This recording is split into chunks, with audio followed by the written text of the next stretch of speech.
Mummy आज पप्पांनी इतकं माळव आणलंय. हो आता 10-12 दिवस झाले का सगळी मंडळी संपलेली. आता फ्रीज रिकामा होता बघा. आज भरपूर असं माळव आणलेले माऊलीश पप्पांनी. कारली, परत दोडकं, वांगी, कोथिंबीर, परत इकडं असं मिरच्या वगैरे.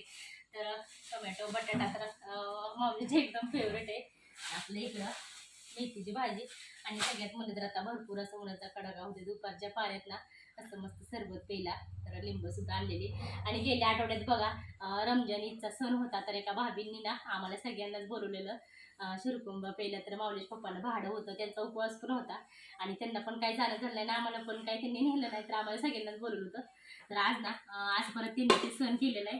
तरी बघा असं मस्त ना शिरकुंबा दिलेला आहे सगळ्यासाठी असं मस्त छान.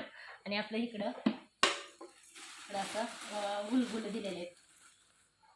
तर या सगळं मस्त शिरकुंबा प्यायला आणि असं छानसं गुलगुल खायला